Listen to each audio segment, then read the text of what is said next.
A society grows great when old men plant trees in whose shade they shall never sit. What the bloody hell's that got to do with letterboxing, I hear you tut? Well, put simply, there wouldn't be any letterboxing without the selfless acts of those who hide the boxes for others to enjoy. I think this might be the main reason I love it. Nobody's after your money, more expensive kit can't make you a better boxer, and so far, there's no algorithm trying to get freaky with your psyche. It's a game for honest folk, and goodwill is the keystone to its equilibrium. Well, that's a really nice stamp. Remade and recited 2016. This is it. Gemini. All that business about never enjoying the shade though might not be entirely true, because although the owner of the box can't enjoy hunting their own box, there can be another reward. I'm talking about letters in letterbox boxes, or postcards to be specific. It's not something every box owner does, but when hiding a box, many will pop a postcard with a postal stamp addressed to themselves in with the hidden stamp and visitors book. These are known as first finder cards, or postcards, which are stamped, signed and returned by the first to find the box. Some boxers go further than this, and have been known to hide cider, beer, bubbly, spirits, evil spirits, owlmen, jars of honey, a Neolithic flint blade, sweets and dog treats for finders.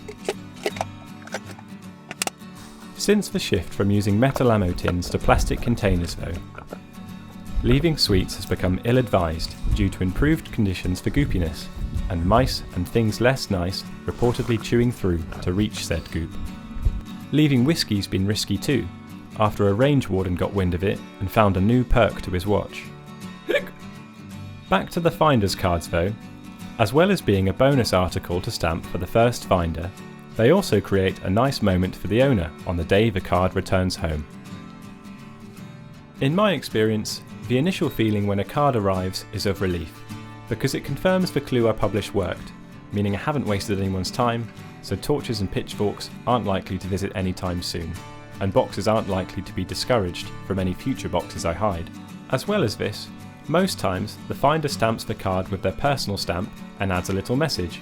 It usually comes across how chuffed they are to be the first finder, and I can't help but share in their excitement. In those moments, I might not go as far as saying, "This is living." I would. But I might stretch to, "Now this is receiving post." After a while though, my finder's cards started piling up, and I wasn't sure what to do with them. It seemed a shame to store so much enthusiasm in my little boxing vault, where my wife says I have to hide all my boxing stuff. I had what I thought a nifty idea, and bought some of those glass frames from Hobbitcraft. Then proceeded to jam all my finder's cards into them, categorised by each series. To me, this would present a regular reminder how I've played my part, adding to the economy of boxes and giving something back to the game I love.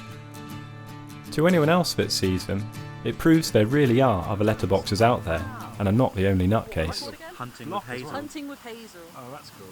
It's also good fun imagining what the postman must think, looking them over, trying to put two and two together.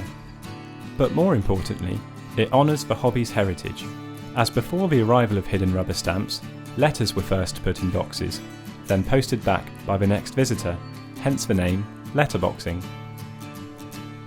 And lastly, it's my statement to the house that although my doodles may be crude and hand cuts look like they've been hacked from a welly boot with a shovel, you don't have to be Leonardo da Vincent van Casso to have fun with art.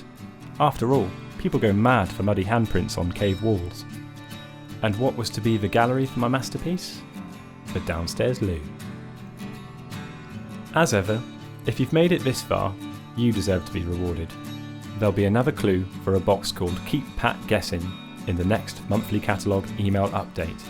However, be aware this won't feature in a catalogue until the spring 2026 issue, due to being past the 2025 cut-off date. So if you've not subscribed to the mailing list, you're going to have to engage the letterboxing community.